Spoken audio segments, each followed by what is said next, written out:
Where we're going, we don't need roads. Gentlemen, good to see you again. How are you? I'm all right. Great. Good. I absolutely love this. So seriously, thank you for your time. Mr. Oldman, I'm actually going to start with you. I would imagine it has to be so refreshing as an actor getting to play a character over multiple episodes as opposed to sort of the normal 2-hour time frame you're given in movies. So of all the great cinematic characters you've played, which one do you wish you had this kind of time with to explore them over multiple episodes or maybe even multiple seasons? I think the one that really stands out is George Smiley from Tinker Tailor. I would have loved to have. There was talk at one time that we may follow up with the book Smiley's People, which is a great, actually a great story. It's a terrific book, and we were in the works with that for a while, and for many reasons that are far too complicated to go into right now, it never happened, materialized. So there was something about George that I kind of missed when I stopped playing him. I used to think, oh, I miss George. He was sort of really good company. That's the one. That's the standout one. I mean, a lot of the people I've played get killed, so there's no way they're coming back. You know, we're not seeing Mason Verger come back from that. We're not seeing Mason Verger come back or Drexel or whatever. Although a kid once did ask me, because everybody wants to know, is when you go through the veil in Harry Potter, where do you go? Where do you go? What's on the other side? And I replied, Batman.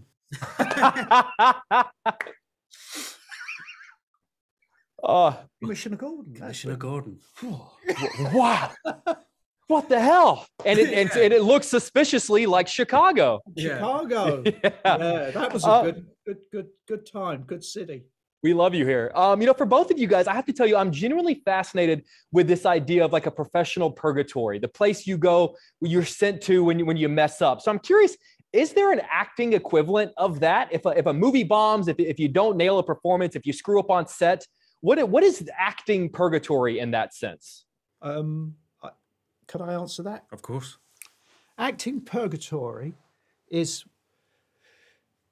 if the movie's not very good, and you know the movie is not very good, and you know that the press also know that the movie is not very good, doing what we're doing right now is purgatory. Absolutely. Can you tell it? But I've spoken to you guys about incredible projects. I can't think of a project I've talked to you guys about that would have been hopefully it wasn't purgatory. Oh, we have many. I've had a few where you go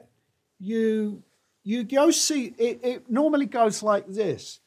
You get invited to a screening, or you see, a premiere, but you get to see the movie maybe before the premiere, and you go and you watch it and you think, well, that didn't turn out so good.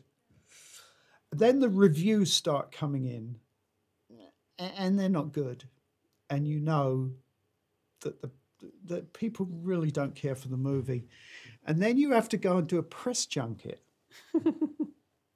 and you get the wave. The wave starts to come in.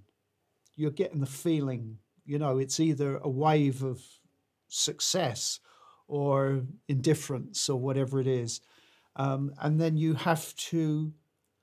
They don't really want to be there asking you questions about this film. You don't want to be sitting there. And then that is, to me.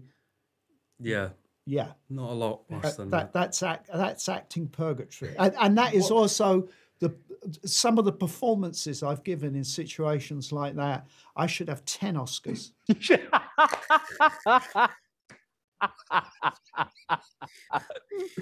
Oh my God, I'll cut you guys loose on this. I've got to tell you what I genuinely love, because I do love this series. And what I love about this series is just how anti James Bond it is. It's as far as you can get from fancy cars and tuxedos and martinis. For both of you guys in your career, have you ever been pitched the world of Bond at all, either whether it's a Bond villain or Bond himself or Q or whatever the case may be? Have they ever tried to get you guys on that side of the Bond world? They must have asked you to be a Bond villain.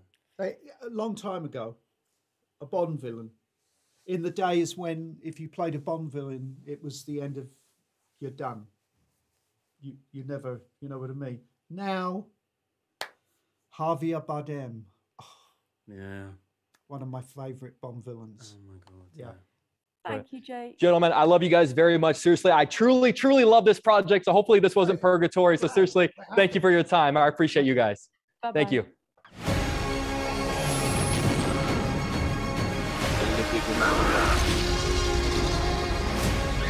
Where we're going, we don't need roads.